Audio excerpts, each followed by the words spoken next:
એક્ઝામની તૈયારી કરવાની જ છે. જે 20 માર્ક્સની છે ઈ બરાબર. અત્યારે આપણે પાઠ 9 પૃથ્વીની આંતરિક રચના મિસ અને ભૂમિ સ્વરૂપો બોલો. એસએસમાં કયા કયા ચેપ્ટર આવવાના છે? શેમાં? એસએસમાં. એમ નઈ પણ કઈ એક્ઝામમાં બેટા? આ એક્ઝામમાં. એટલે કઈ 20 માર્ક્સની? હા. તો એમાં તો આપણે જે 40 માર્ક્સની અંદર જે કોર્સ હતો ને એનો ઈ જ કોર્સ છે બરાબર. એમાંથી જ પાકું કરવાનું છે બધું. મિસ નવું કાઈ નથી. નવું કાઈ મિસ નથી. બોલો. હા બોલો. એ7ની એક્ઝામ 40 માર્કની છે કે 20 માર્કની? 20 માર્ક્સની છે. ઓકે. તો પૃથ્વીની આંતરિક રચના અને ભૂમિ સ્વરૂપો આપણે જોયા તા. ચલો બધાનું માઈક પેલા મ્યુટ કરી દયો.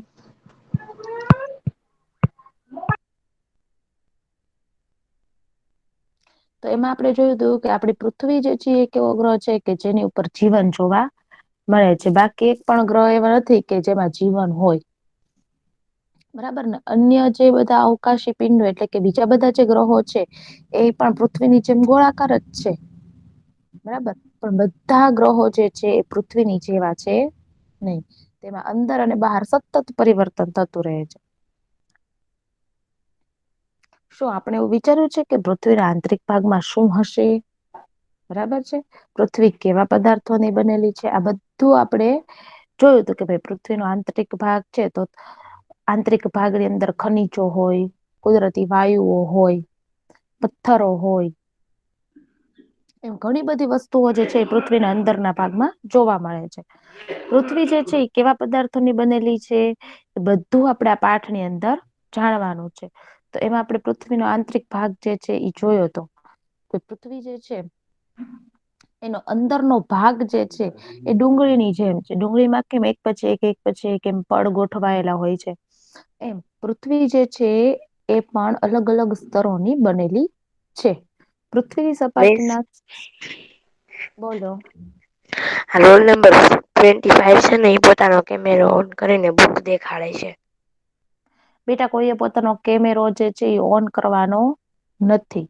બરાબર છે. પૃથ્વી સપાટીના સૌથી ઉપલા સ્તરને ભૂકવચ કહે છે. આ સૌથી પાતળું સ્તર હોય છે. આપણે જે પોપડો જોયો ને કેમ પોપડો જે છે એ સૌથી પાતળું સ્તર હોય છે. એમાં પૃથ્વીની સપાટીનું જે ઉપલું સ્તર છે કે જેને આપણે ભૂકવચ કહીએ છીએ. બરાબર ને. એ ભૂકવચ જે છે એ પોપડો સૌથી પાતળામાં પાતળો હોય છે. એ ભૂમિખંડ પર આશરે 35 કિલોમીટર સુધીનો હોય છે. 35 કિલોમીટર જેટલો ઊંડો જે છે એ એમાં હોય છે. પોપડો બરાબર ને. બાકી જે છે એ અલગ અલગ અંદરના જે બીજા બધા ભાગો છે એ વધારે ઊંડા હોય છે. પણ પોપડો જે છે એ ઓછો ઊંડો હોય છે. ભૂમિખંડની સપાટી ખાસ કરીને સિલિકા અને એલ્યુમિનિયમ જેવા ખનીજોથી બનેલી છે. ભૂમિખંડની સપાટી શેની બનેલી છે? સિલિકા અને એલ્યુમિનિયમ. તેથી તેને શિયાલ કહેવામાં આવે. સિલિકા અને એલ્યુમિનિયમ જેવા ખનીજોથી બનેલી છે એટલે એને શિયાલ કહેવામાં આવે. સિલિકા અને એલ્યુમિનિયમ એટલે સી અને સિલિકા નો સી અને એલ્યુમિનિયમ નો એલ એવી રીતે શિયાલ એવી રીતે નામ પાડી દીધેલું છે. મહાસાગરનું કવચ જે છે એ સિલિકા અને મેગ્નેશિયમ નું બનેલું છે. તેથી તેને સીમા કહેવામાં આવે છે. બરાબર. જો યાદ રાખવાનું છે કે ભાઈ ભૂમિખંડની સપાટી જે છે એનું પડ જે છે એ સિલિકા અને એલ્યુમિનિયમ નું બનેલું છે. એટલે એ સિલિકા અને એલ્યુમિનિયમ નું બનેલું છે એટલા માટે એને શિયાલ કહેવામાં આવે. જયારે મહાસાગરનું કવચ જે છે એ સિલિકા અને મેગ્નેશિયમ નું બનેલું છે. એટલે એને સીમા કહેવામાં આવે છે. બરાબર છે. આ યાદ રાખવાનું છે. પછી જો આપણેે આ પૃથ્વી જે છે એના સ્તરો આપણે જોયા હતા. કે ભાઈ પહેલો જે છે એ પોપડો છે. પછી જે યલો ભાગ છે એટલે કે પોપડા પછીનો જે બીજો ભાગ છે એ મેન્ટલ. ત્રીજો જે છે એ બાહ્ય ભૂગર્ભ છે. અને સાવ અંદરનો જે છે આંતરિક ભૂગર્ભ તરીકે ઓળખવામાં આવે છે. કવચ જે છે એ બરાબર નીચે જે મેન્ટલ હોય છે, કવચ એટલે કે પોપડાની બરાબર નીચે જે છે એ મેન્ટલ આવેલું છે, જે આશરે 2900 કિલોમીટરની ઊંડાઈ સુધી ફેલાયેલ છે. કેટલું ઊંડું છે? 2900 કિલોમીટર. તમે વિચારો કે પોપડો જે છે એ આપણને કેટલા કિલોમીટર કીધો હતો? 35 કિલોમીટર. ખાલી 35 કિલોમીટર હતો પોપડો. જ્યારે મેન્ટલ જે છે એ 2900 કિલોમીટર જેટલી ઊંડાઈ ધરાવે છે. પૃથ્વીનું સૌથી આંતરિક સ્તર જે છે એ ભૂગર્ભ છે. જે અંદરનું સ્તર છે પૃથ્વીનું, એ ભૂગર્ભ તરીકે ઓળખવામાં આવે છે. જેની ત્રિજ્યા આશરે 3500 કિલોમીટર જેટલી છે. જે ખાસ કરીને નિકલ અને ફેરસ નું બનેલું છે. ફેરસ નો અર્થ શું થાય છે? લોખંડ. તથા તેને નિફે એટલે કે નિકલ અને ફે એટલે કે ફેરસ કહે છે. કેન્દ્રીય ભૂગર્ભમાં તાપમાન, દબાણ અને પદાર્થોની ઘનતા ખૂબ જ વધુ હોય છે.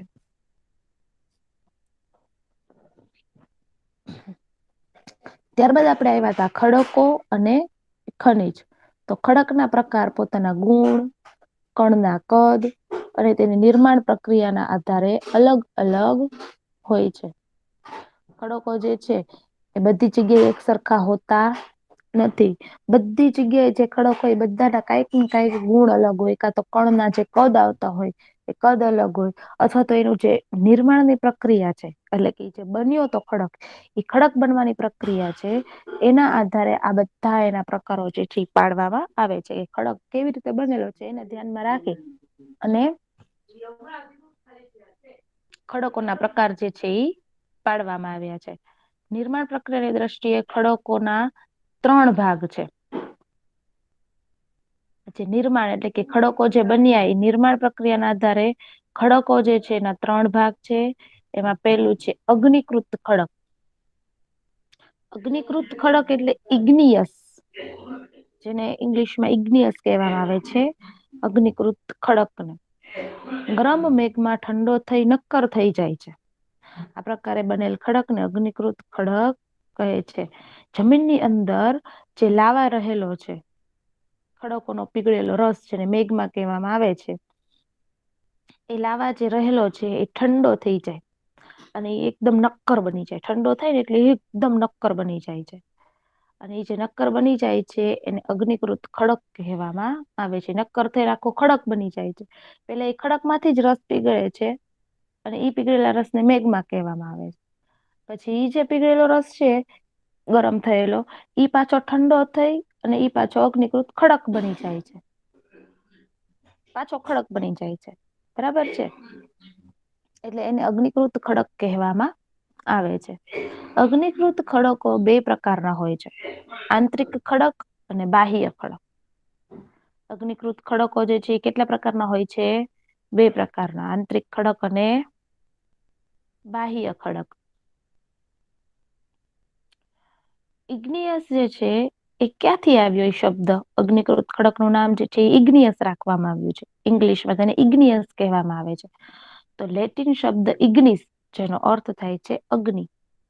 લેટિન એક પ્રકારની ભાષા છે, બરાબર છે? લેટિન ભાષામાં અગ્નિને ઇગ્નિસ કહેવામાં આવે છે. એટલા માટે અગ્નિકૃત ખડકો જે છે એનું નામ ઇગ્નિયસ રાખવામાં આવ્યું છે. પછી સેડિમેન્ટરી, તો લેટિન શબ્દ સેડિમેન્ટમ. સેડિમેન્ટમ એટલે સ્થિર થાય. આ સેડિમેન્ટમ એટલે સ્થિર એવો અર્થ થાય, એટલે એનું નામ સેડિમેન્ટરી રાખવામાં આવ્યું છે. પછી મેટોમોર્ફિક. મેટોમોર્ફિક એટલે કે ગ્રીક ભાષામાં મેટામોર્ફિક જે છે એનો અર્થ થાય છે બદલાવ. સ્વરૂપ જે હોય છે એમાં થતો બદલાવ, એને મેટામોર્ફિક કહેવામાં આવે છે. શું તમે જ્વાળામુખીમાંથી નીકળનાર લાવાની કલ્પના કરી શકો છો? ન જ કરી શકીએ આપણે, કારણ કે જ્વાળામુખીમાંથી કેવો લાવા નીકળતો છે. એકદમ ગરમ ધક ધકતો લાવા જે છે એ નીકળે છે. વાસ્તવમાં આગની જેમ લાલ ચોળ પ્રવાહી મેઘમાં જ લાવે છે. આગની જેમ લાલચોળ પ્રવાહી જે છે એ મેઘમાં જ લાવા છે, જે પૃથ્વીના આંતરિક ભાગમાંથી નીકળી સપાટી પર પથરાય છે. આ જે જ્વાળામુખી છે, લાવા જે છે એ એટલી ગરમ હોય છે, એટલી આગની જેમ પ્રજ્વલિત ને એકદમ લાલ ચોળ હોય છે. જે પૃથ્વીના આંતરિક ભાગમાંથી નીકળે છે. પૃથ્વીના અંદરના ભાગમાંથી આંતરિક ભાગમાંથી એટલે કે કોણ કરે છે આવું?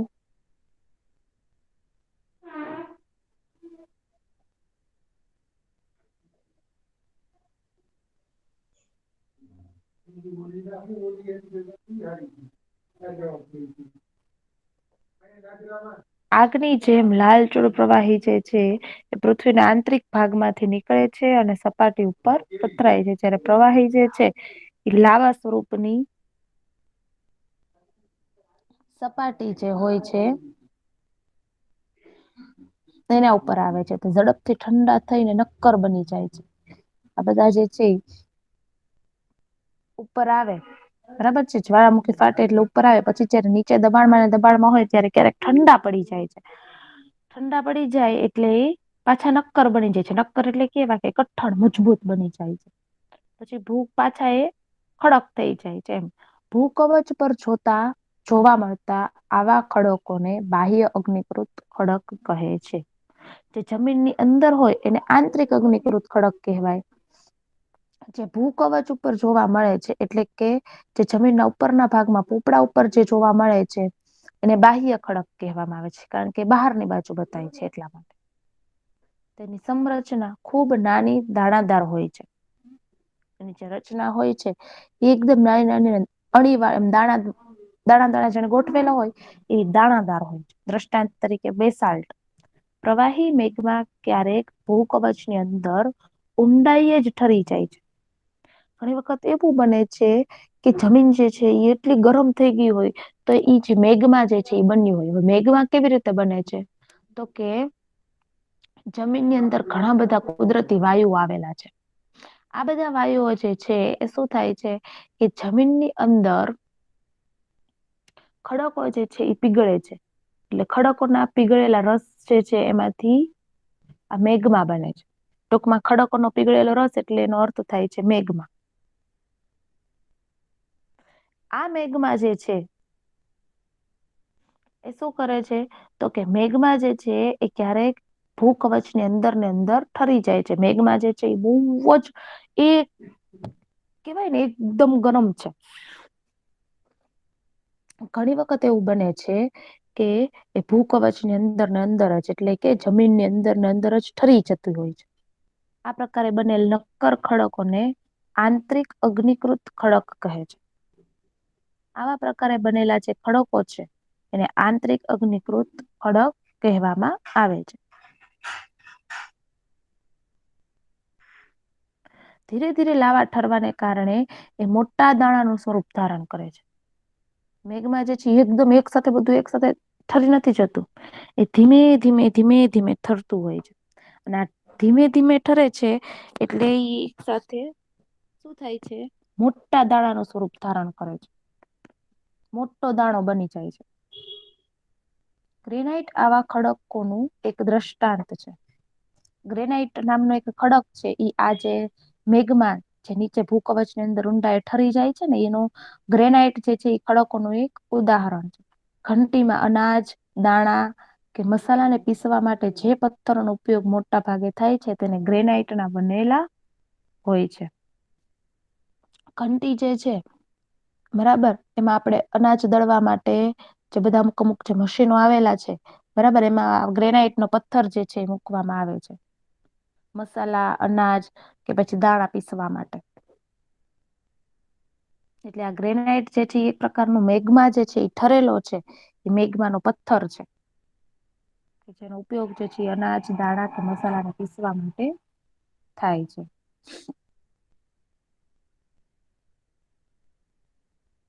હવે આવે છે જળકૃત ખડકો. પ્રસ્તર. ખડકો ઘસાય, અથડાય કે ટકરાઈને નાના નાના ટુકડામાં ફેરવાય છે. આ બીજો પ્રકાર છે ખડકોનો, એમાં આવે છે જળકૃત ખડકો. એને પ્રસ્તર ખડકો પણ કહેવામાં આવે છે. ખડકો ઘસાઈને, અથડાઈને કે ટકરાઈને નાના નાના ટુકડાઓમાં ફેરવાય છે. આ નિક્ષેપ પવન, હવા, પાણી વગેરે દ્વારા એક સ્થળેથી બીજા સ્થળે પહોંચે છે અને જમા થાય છે. આ જે બધા ટુકડાઓ છે, નાના ટુકડાઓમાં ફેરવાયેલા છે ખડકોના, એ શું થાય કે પવન, હવા અને પાણી દ્વારા એક સ્થળેથી બીજા સ્થળે પહોંચે છે અને બીજી જગ્યાએ જમા થાય છે. અને આ નિક્ષેપિત ખડક દબાય અને નક્કર બની ખડકના સ્તર બનાવે છે. પછી શું થાય કે ઈ જે બધા કટકાઓ છે ખડકોના, એ ખડકોના કટકાઓ જે છે એ તૂટી અથવા તો હવા દ્વારા કે પવન દ્વારા કે પાણી દ્વારા ખસડાય અને એક જગ્યાએથી બીજી જગ્યાએ ગયા હોય અને બીજી જગ્યાએ પાછા અલગ અલગ આખા ખડકની રચના કરે છે ભેગા થઈને. આ બધા ખડકો જે છે એ ભેગા થઈ અને જે રચના કરે છે ને પ્રસ્તર ખડક કહેવામાં આવે છે. દ્રષ્ટાંત તરીકે રેતાળ એટલે કે રેતીયો પથ્થર રેતના કણોથી બને છે. આ ખડકોમાં વનસ્પતિ, પ્રાણી અને અન્ય સૂક્ષ્મ જીવાણુ જે ક્યારેક આ ખડકોમાં જોવા મળે છે, જે જીવાશ્મી પણ બને છે. આ જે બધા ખડકો છે એમાં એક રેતીયો પથ્થર જે છે એ રેતના કણોમાંથી બનેલો છે. આ જે ખડકો છે એમાં વનસ્પતિ, પ્રાણી અને બીજા ઘણા બધા જે સૂક્ષ્મ જીવો છે એ જોવા મળે છે. તો સમજાણું ને, જળકૃત ખડકો કોને કહેવાય કે ભાઈ જે ખડકો છે એ ઘસડાઈને અથવા તો અથડાવાથી અથવા તો ટકરાવાથી ખડકોના નાના નાના ટુકડાઓ થાય. આ ટુકડાઓ જે છે હવા મારફતે, પવન મારફતે કે પાણી મારફતે એક સ્થળેથી બીજા સ્થળે પહોંચે છે. એવી રીતે જે ખડકોના ટુકડાઓ એક સ્થળેથી બીજા સ્થળે પહોંચે, એ બીજા સ્થળે લોકો ત્યાં આગળ પાછો એક નવા ખડકનું નિર્માણ થાય છે. ઈ નવો ખડક એટલે આ જળકૃત ખડક કયો કે પ્રસ્તર ખડક કયો.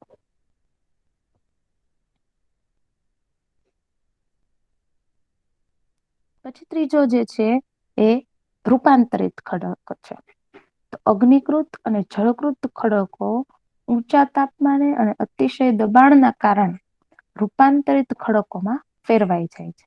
આજે આપણે ઉપરના બે જોયા ને, પેલો અગ્નિકૃત ખડક અને બીજો જે જોયો એ જળકૃત ખડક.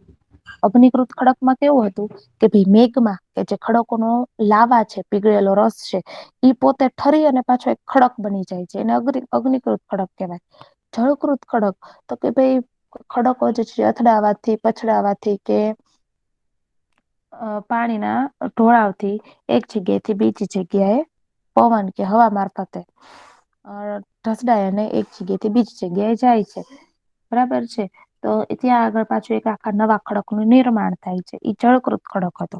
હવે આ બંને ખડકો જે છે ઊંચા તાપમાને અને અતિશય દબાણના કારણે રૂપાંતરિત ખડકોમાં ફેરવાઈ જાય છે. રૂપાંતરિત ખડકો જે છે એમાં ક્યારે ફેરવાય કે જયારે ખૂબ જ ઊંચું તાપમાન હોય અને અતિશય દબાણ હોય, એના કારણે આવું થાય છે. તેવા ખડકોને રૂપાંતરિત ખડકો કહે છે. દ્રષ્ટાંત તરીકે, ઉદાહરણ તરીકે ચીકણી માટી, પછી સ્લેટમાં અને ચૂના પથ્થર એ આરસ પહાડમાં ફેરવાઈ જાય છે. ચીકણી માટી હોય, બરાબર, સ્લેટમાં અને ચૂના પથ્થરમાં એ બધા જે છે આરસ પહાડમાં ફેરવાય છે. એટલે આ બધા જે ખડકો જે છે એકમાંથી બીજામાં રૂપાંતરિત થઈ જાય અને રૂપાંતરિત ખડકો કહેવામાં આવે છે. જીવાશ્મી શબ્દ આવ્યો, જીવાશ્મી કોને કહેવાય તો કે ખડકોના સ્તરોમાં દબાયેલા મૃત વનસ્પતિ અને જંતુઓના અવશેષોને. ખડકો જે છે ને એની અંદર તમે જોજો ઘણી વખત ખડકોની સાવ નીચેના ભાગમાં વનસ્પતિઓ જે છે ઉગેલી હોય. જે નીચે સાવ હોય એ બધી વનસ્પતિઓ છે અથવા તો જીવજંતુઓ છે, આ બધા જે એના અવશેષો હોય છે મરેલા, એ બધાને જીવાશ્મી કહેવામાં આવે છે.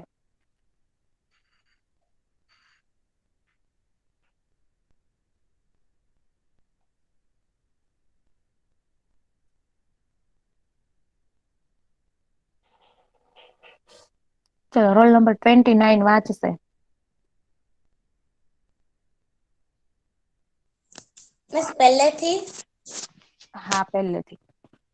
હા. આપણી પૃથ્વી એક એવો ગ્રહ છે કે જેના પર વિકસિત જીવન જોવા મળે છે. અન્ય અવકાશી પિંડોની જેમ પૃથ્વીનો આકાર પણ ગોળાકાર છે. તેમાં અંદર અને બહાર સતત પરિવર્તન થતું રહે છે. શું આપણે એવું વિચાર્યું છે કે પૃથ્વીના આંતરિક ભાગમાં શું હશે? પૃથ્વી કેવા પદાર્થોની બનેલી છે? વાંચો આગળ. હા. પૃથ્વીનો આંતરિક ભાગ કે ભૂગર્ભ. પૃથ્વી એ ડુંગળીની માફક એક ઉપર એક સ્તરથી ગોઠવાયેલ અનેક સ્તરોની બનેલ છે. પૃથ્વી સપાટીના સૌથી ઉપલા સ્તરને ભૂકવચ કહે છે. આ સૌથી પાતળું સ્તર હોય છે. એ ભૂમિખંડ પર આશરે 35 કિલોમીટર સુધી હોય છે.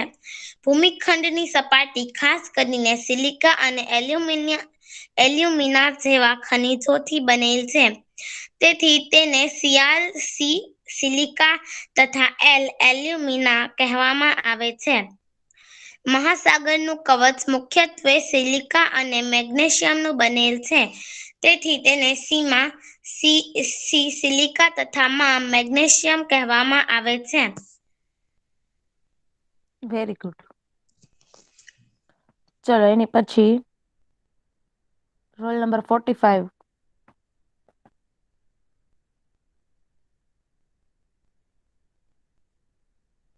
મિસ વાંચું રોલ નંબર 25. વાંચો ચલો. 39 વાંચો. પછી તું વાંચજો બેટા. આ કવચની મિસ રોલ નંબર 21 વાંચું. બેટા પછી વાંચજો. પેલા જે વાંચે છે ને એને વાંચવા દેવાના. વચ્ચે એવી રીતે નહીં બોલવાનું. બધાનો વારો આવશે. આ કવચની બરાબર નીચે મેન્ટલ હોય છે, જે આશરે 2900 કિલોમીટરની ઊંડાઈ સુધી ફેલાયેલ હોય છે.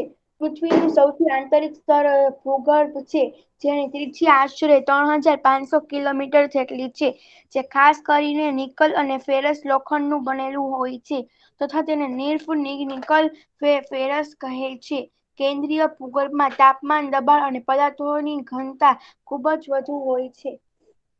ખડકો અને ખનિજ. ખડકના પ્રકાર પોતાના ગુણ, કણના કદ અને તેની નિર્માણ પ્રક્રિયાના આધારે અલગ અલગ હોય છે. નિર્માણ પ્રક્રિયાની દ્રષ્ટિએ ખડકોના 3 ભાગ છે. બસ બેટા બસ. ચલો વાંચો 21. Yes ma'am. ખડકો અને ખનિજ. ખડકોના પ્રકાર પોતાના ગુણ, કણના કદ અને તેની નિર્માણ પ્રક્રિયાના આધારે અલગ અલગ હોય છે. નિર્માણ પ્રક્રિયાની દ્રષ્ટિએ ખડકોના 3 ભાગ છે. અગ્નિકૃત ખડકો ગરમ મેઘમાં ઠંડો થઈ નક્કર થઈ જાય છે. આ પ્રકારે બનેલ ખડકને અગ્નિકૃત ખડક કહે છે. અગ્નિકૃત ખડકો 2 પ્રકારના હોય છે, આંતરિક ખડક અને બાહ્ય ખડક. શું તમે જ્વાળામુખીમાંથી નીકળનાર લાવાની કલ્પના કરી શકો છો? વાસ્તવમાં આગની જેમ લાલચોળ પ્રવાહી મેઘમાં જ લાવા છે, જે પૃથ્વીના આંતરિક ભાગમાંથી નીકળી સપાટી પર પથરાય છે. જ્યારે પ્રવાહી લાવા પૃથ્વીની સપાટી પર આવે છે, તે ઝડપથી ઠંડા થઈને નક્કર બની જાય છે.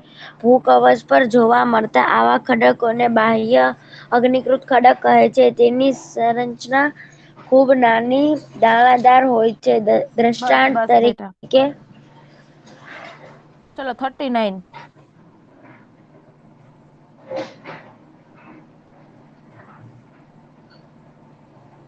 39 છે.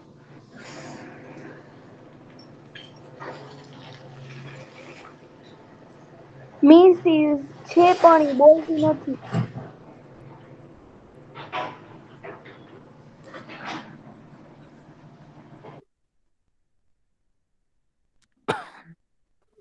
ચલો કોણ બાકી છે?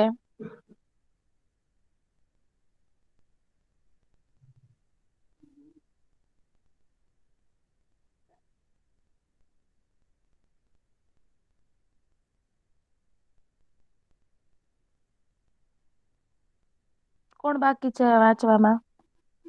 હલો મિસ, અવાજ આવે છે? હા, કોણ બાકી છે એમ પૂછું છું વાંચવામાં. હા મિસ, હું 39. હા વાંચો ચલો. દ્રષ્ટાંત તરીકે ઓકે મિસ. દ્રષ્ટાંત તરીકે બેલાસ્ટ પ્રવાહી બેસાલ્ટ મેઘમાં બેસાલ્ટ પ્રવાહી મેઘમાં ક્યારેક ભૂગવંચની અંદર ઊંડાઈએ ઠરી જાય છે. આ પ્રકારે બનેલ ટક્કર ખડકો ને આંતરિક અગ્નિકૃત ખડક કહે છે. ધીરે ધીરે લાવા ઠરવાને કારણે એ મોટા દાણાનું સ્વરૂપ ધારણ કરે છે. ગ્રેનાઈટ આવા ખડકોનું એક દ્રષ્ટાંત છે. ઘંટીમાં અનાજ દાણા કે મસાલાને પીસવા માટે જે પથ્થરોનો ઉપયોગ મોટા ભાગે થાય છે તે ગ્રેનાઈટના બનેલ હોય છે. જળકૃત પ્રસ્તર ખડકો ઘસાય અથવા બસ કે બેટા. ટકરાય. ચલો રોલ નંબર 15.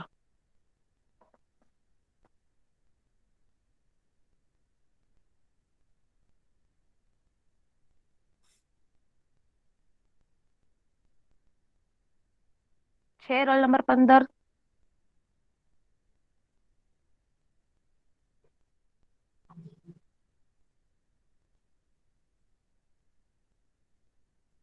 નહીં મિસ નથી. સારું ચલો વાંચતો આગળ. હા મિસ. ખડકો ઘસાય અથડાય કે ટકરાઈને નાના ટુકડામાં ફેરવાય છે. ના નિક્ષેપણ પવન, હવા, પાણી વગેરે દ્વારા એક સ્થળેથી બીજા સ્થળે પહોંચે છે અને તે જમા થાય છે. આ નિક્ષેપિત ખડક દબાય અને ટક્કર બની ખડકના સ્તર બનાવે છે. આ પ્રકારના ખડકોને પ્રસ્તર ખડક કહેવામાં આવે છે. દ્રષ્ટાંત તરીકે રેતાળ, રેતીયો પથ્થર રેતના કણોથી બને છે. આ ખડકોમાં વનસ્પતિ, પ્રાણી અને અન્ય સૂક્ષ્મજીવાણુઓ જે ક્યારેક આ ખડકોમાં જોવા મળે છે જે જીવાશ્મી પણ બને છે. બરાબર ચલો બસ. ચલો 21. Yes ma'am. રૂપાંતરિત ખડકો અગ્નિકૃત અને જળકૃત ખડકો ઊંચા તાપમાને અને અતિશય દબાણના કારણે રૂપાંતરિત ખડકોમાં ફેરવાઈ જાય છે. તેવા ખડકોને રૂપાંતરિત ખડકો કહે છે. દ્રષ્ટાંત તરીકે ચીકણી માટી સેલ્ટમાં અને ચૂના પથ્થર એ આરસ પહાણમાં ફેરવાઈ જાય છે. જાણવું ગમશે. સરસ. જીવાશ્મી એટલે શું? ખડકોના સ્તરોના દબાયેલા મૃત વનસ્પતિ અને જંતુઓના અવશેષો જીવાશ્મી કહે છે. ખડક ચક્ર અને જ્વાળામુખી. બસ. જો આ જે છે એ ખડક ચક્ર છે. કે ખડક જે છે એ કેવી રીતે બને છે. ખડકોના પ્રકાર જે છે એ છે.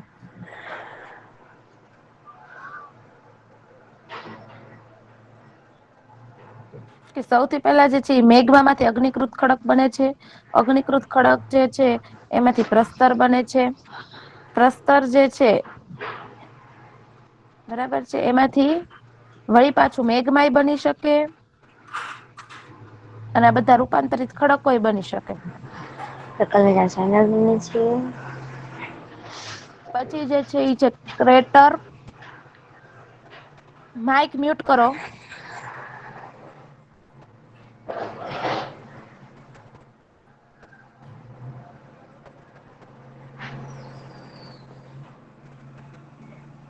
જો જ્વાળામુખી ફૂટે ને એટલે આવો શંકુ આકારનો પર્વત રચાય.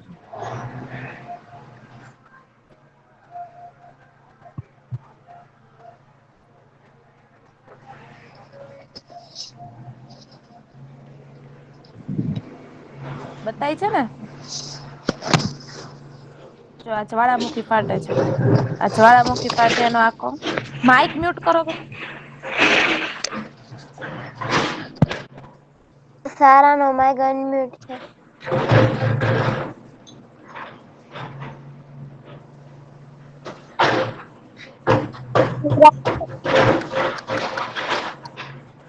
બાપરે, આ કોનું માઇક મ્યુટ નથી?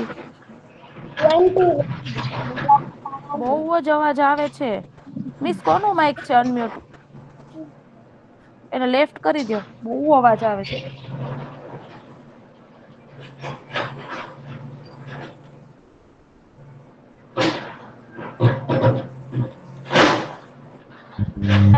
કોણ છે?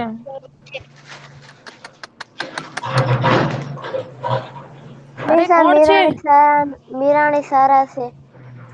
કેમ એને ખબર નથી પડતી? બહુ જ અવાજ આવે છે. માઇક ચાલુ રાખીને વહી ગઈ છે. Hello, Daksha miss. નથી.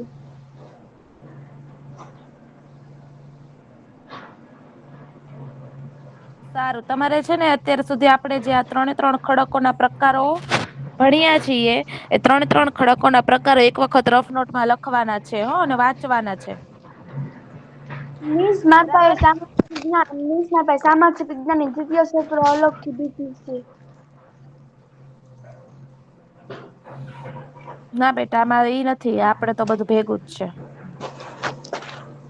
એટલે જો તમારે એક અગ્નિકૃત ખડકો, પછી જળકૃત ખડકો અને આ રૂપાંતરિત ખડકો, આ 3 વિશે જો અહીં સુધી લખવાનું છે, ફેરવાઈ જાય છે ત્યાં સુધી.